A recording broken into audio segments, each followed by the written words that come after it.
Immunity क्या है और इसको कैसे इम्प्रूव किया जा सकता है।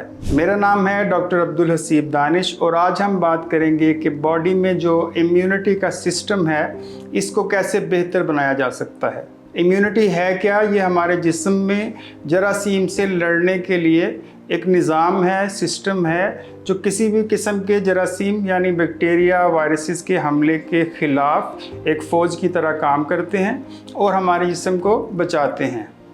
इम्यूनिटी का निज़ाम जीनियाती तौर पर आपके जीन्स के अंदर मौजूद होता है, लेकिन वक्त के साथ साथ जब आप मुख्तलिफ ऐसे बैक्टीरिया या वायरसेस का सामना करते हैं जो आपके जिस्म के लिए नए होते हैं, तो आपकी बॉडी ख़ुद को प्रिपेयर करके उनके ख़िलाफ़ भी एंटीजन एंटीबॉडीज़ बनाना शुरू कर देती है। जहाँ तक बात है कि इम्यूनिटी को कैसे इम्प्रूव किया जाए, उसमें सबसे अहम और ज़रूरी चीज़ है आपकी डाइट।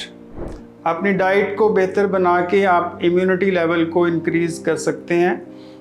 प्रोसेस्ड फूड से बचें, ताज़ा फल और सब्जियां इस्तेमाल करें, फ्राइड आइटम्स और सोडा ड्रिंक्स से बचें, प्रोटीन्स इस्तेमाल करें लेकिन हेल्दी प्रोटीन्स, फैट्स का इस्तेमाल भी कम से कम करें। इसके साथ साथ आपकी नींद भी मुकम्मल होनी चाहिए। अगर आप अपनी इम्यूनिटी को ठीक लेवल पे रखना चाहते हैं तो आपके लिए मुकम्मल नींद लेना भी बहुत ज़रूरी है। जो लोग नींद की कमी का शिकार होते हैं या जो लोग रात के वक्त नहीं सो पाते, वो अक्सर दिन में थके थके नज़र आते हैं और उनकी इम्यूनिटी नॉर्मल लोगों से कम होती है, वो जल्दी बीमार पड़ जाते हैं। इसके साथ साथ जो लोग वर्जिश नहीं करते, सुस्त लाइफस्टाइल इख्तियार करते हैं, उनकी इम्यूनिटी भी कम हो जाती है। सिगरेट, चाय और कॉफ़ी का इस्तेमाल भी कम से कम करें। अगर आपको किसी भी तरह का स्ट्रेस है या परेशानी है तो उसको मैनेज करने के लिए आपको तरीके आने चाहिए, क्योंकि जब आपकी बॉडी स्ट्रेस में होती है तो ऑटोमेटिकली आपका जो इम्यून सिस्टम है, आपकी इम्यूनिटी का लेवल गिर जाता है। तो आपने स्ट्रेस को अच्छे से मैनेज करना है। फिज़िकल स्ट्रेस और मेंटल स्ट्रेस दोनों को अगर आप बैलेंस रखेंगे, इस पे कंट्रोल करेंगे, तो आपकी इम्यूनिटी अच्छे से काम कर पाएगी। इसके साथ साथ आप हाइड्रेशन पर काम कर सकते हैं। आप रोज़ाना 8 से 10 गिलास पानी लाजमी पिएं, क्योंकि हाइड्रेशन अच्छी हो तो इम्यूनिटी भी अच्छी होती है।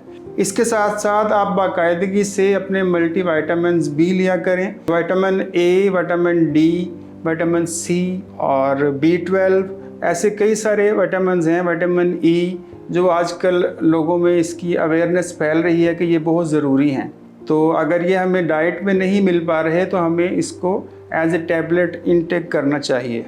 अपना कैल्शियम लेवल मेंटेन करना चाहिए, मैग्नीशियम लेवल।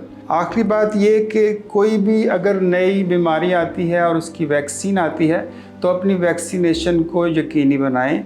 जो आपका लाइफस्टाइल है वो हाइजीनिक होना चाहिए। अपने हाथ बार बार धोएं। अगर आपको लगता है कि you have got germs on your hand तो हाथों को साफ़ रखें और घर का माहौल ऐसा रखें कि छोटे बच्चों को भी जर्म्स के साथ इंटरेक्शन कम से कम हो। छोटे बच्चे और ज़्यादा उम्र के जो लोग हैं वो उनका इम्यूनिटी लेवल नौजवानों से कम होता है, इसलिए उनका ख्याल रखना नौजवानों की ज़िम्मेदारी है। तो इस चीज़ का आपने ख्याल रखना है ताकि आप एक हेल्दी फैमिली के मेंबर बन सकें।